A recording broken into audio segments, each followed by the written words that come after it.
Salut à toi, moi c'est Christian Hazard de la chaîne Étudier et Vivre en France. À travers celle-ci, nous abordons différentes thématiques sur la vie estudiantine en France afin de t'aider à réussir ton projet universitaire et également ton projet professionnel. Je sais que ça fait un bout de temps que nous n'avons pas publié de vidéo. C'est pour ça aujourd'hui je suis très heureux, très honoré de pouvoir partager avec toi cette thématique et t'aider justement à réussir ton projet. C'est pourquoi sans plus tarder, voici les 8 points absolument indispensables que tu dois étudier, que tu dois préparer afin de réussir ton entretien Campus France.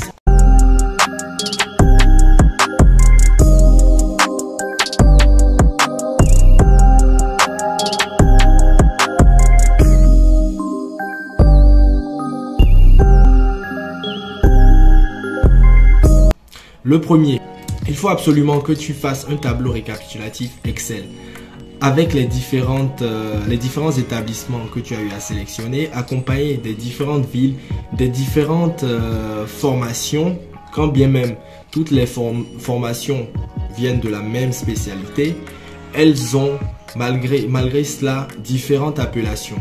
Il faut aussi que tu mettes les matières principales avec les masses horaires, que tu parles également, que tu mentionnes également les avantages, les plus qui t'ont justement incité à opérer tel choix concernant tel établissement et pas un autre. Cela est très indispensable, cher ami. Cela va te permettre d'avoir une vue générale, globale sur l'ensemble des établissements, des formations que tu as eu à choisir et te permettre de mieux te préparer, de mieux cerner et d'être amplement efficace durant les échanges avec le conseiller Campus France quand il aura à te poser les différentes questions sur les établissements, les formations choisies.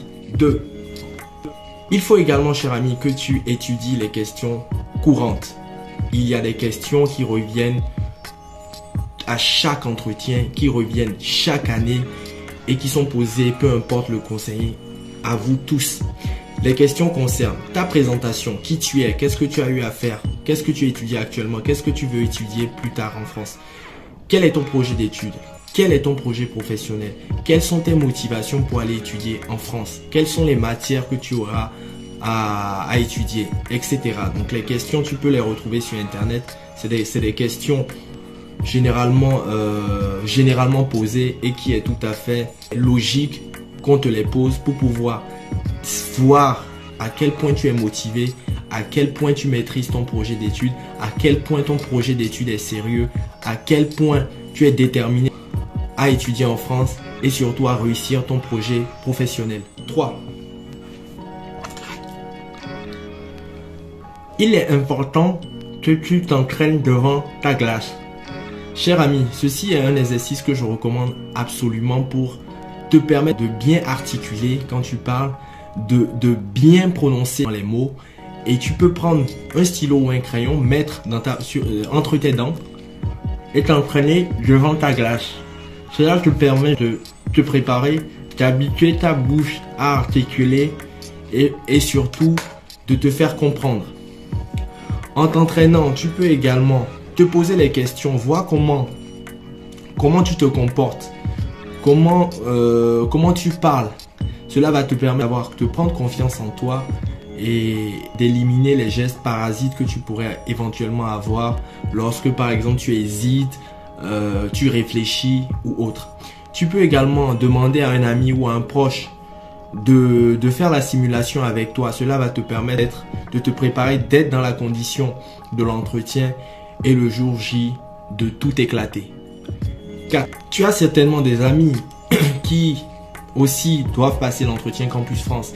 S'il y en a parmi eux qui ont leur entretien avant ta date, n'hésite pas à les contacter pour savoir comment ça s'est passé, savoir quelles sont les questions qui ont été posées pour de ton côté de te préparer davantage, de préparer les questions éventuellement auxquelles tu n'aurais pas pensé et de réussir ton entretien Campus France. 5. En remplissant ton compte Pastel, tu as eu à insérer des documents qui sont les bulletins, la pièce d'identité scannée. Il faut impérativement que tous les éléments que tu as eu à insérer en ligne, que tu les prépares dans un dossier, que tu prépares ces documents en version originale, que des documents originaux. originaux ou légalisés, mais en l'occurrence originaux. Lors de l'entretien Campus France, le conseiller Campus France aura te les demander pour vérifier l'authenticité de ces différents éléments pour par la suite valider ton dossier pastel. 6. Comme toute grande échéance, comme tout champion qui veut réussir, il faut absolument qu'il prenne soin de son corps. C'est pour cela, il faut nécessairement, cher ami, que tu te reposes la veille de ton entretien Campus France.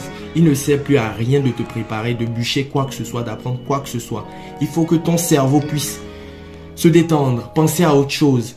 Il faut que tu penses aussi à bien dormir, à ne pas te coucher tard, à ne pas faire des efforts épuisants. Tu peux par exemple regarder un film la veille, tu peux passer ta journée à la maison à lire ou à discuter. Ou à sortir, prendre l'air. C'est très très important. 7. Le jour J, cher ami, une fois que tu te seras bien reposé la veille et que tu seras en pleine forme, il est impératif que tu penses à t'habiller léger. Pas besoin d'être extravagant, pas besoin d'être trop habillé. Il faut que tu sois dans des vêtements simples qui te mettent en valeur et qui te permettent d'être à l'aise. Une simple chemise, un jean et des chaussures propres suffisent largement. 8.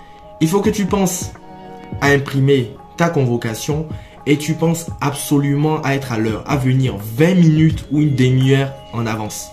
Cela est très très important que tu viennes en avance pour t'éviter justement d'être en retard, te permettre de t'imprégner de l'environnement dans lequel tu seras et de te mettre en condition de l'entretien Campus France. Voici, cher ami, les 8 points que je tenais à partager avec toi. J'espère que ces points te seront utiles. J'espère que cette vidéo te permettra justement de réussir ton entretien Campus France.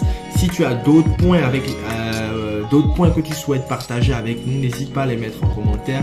Si tu n'es pas d'accord sur un des éléments, n'hésite pas à les mettre en commentaire. La discussion se fera justement en bas de la vidéo.